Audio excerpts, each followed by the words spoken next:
L'Ordre national des infirmiers du Congo, à travers le Conseil provincial de l'Ituri, porte à la connaissance de l'opinion publique nationale et internationale, des autorités politico-administratives, des partenaires sanitaires ainsi que toute la population congolaise, la présente déclaration relative à la situation des infirmiers et infirmières ainsi que d'autres personnels soignants engagés dans la riposte contre l'épidémie de la maladie à virus d'Ebola, alerté depuis le 24 avril 2026 et déclaré le 15 mai 2026 en province de l'Ituri. Depuis la déclaration officielle de cette épidémie, les infirmiers et les infirmières, ainsi que l'ensemble des personnels soignants des secteurs publics, privés, œuvrant dans la zone de santé de Mongwalu, de Kilo, de Bunia, de Roapa et d'autres entités affectées travaillent avec un courage exceptionnel, un professionnalisme remarquable et un esprit élevé de sacrifice pour contenir et stopper la propagation de cette maladie hautement dangereuse. Nous tenons à féliciter solennellement tous les infirmiers et infirmières de la province de l'Ituri pour les efforts et la sable qu'ils déploient jour et nuit dans les structures sanitaires publiques et privées. Ils continuent d'assurer les soins avec dignité, humanisme et patriotisme au service de la population. Nous exprimons également notre profonde gratitude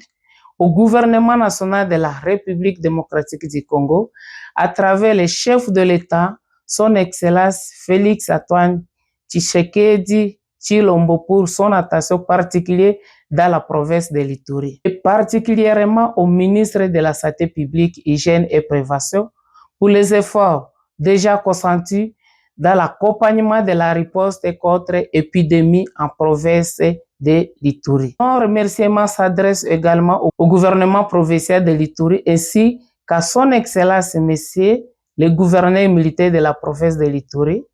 le lieutenant général Johnny Luboya Kashama, pour l'attention accordée à la situation sanitaire actuelle dans notre province. Cependant, au regard de la gravité de la situation épidémiologique actuelle, nous sollicitons respectueusement l'implication directe et personnelle de son Excellence, Monsieur le gouverneur militaire,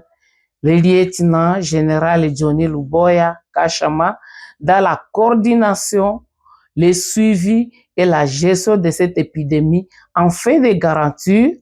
l'efficacité des interventions sanitaires, la transparence dans la gestion des ressources mobilisées, la rapidité d'action sur le terrain, ainsi que la protection effective des personnels soignants se trouvant en première ligne rouge de la riposte. Nous insistons particulièrement sur la nécessité d'un accompagnement urgent des infirmiers et d'autres acteurs de la santé travaillant directement auprès des malades et des cas suspects dans les structures sanitaires de première ligne. En cet effet, nous demandons un appui technique, logistique et sécuritaire urgence en faveur de l'hôpital général de référence de Mongwalu,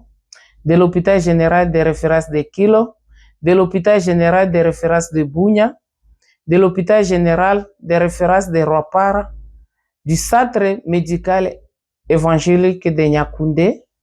de la clinique Salam à Bunia, ainsi que d'autres structures sanitaires recevant actuellement des cas suspects. Nous constatons également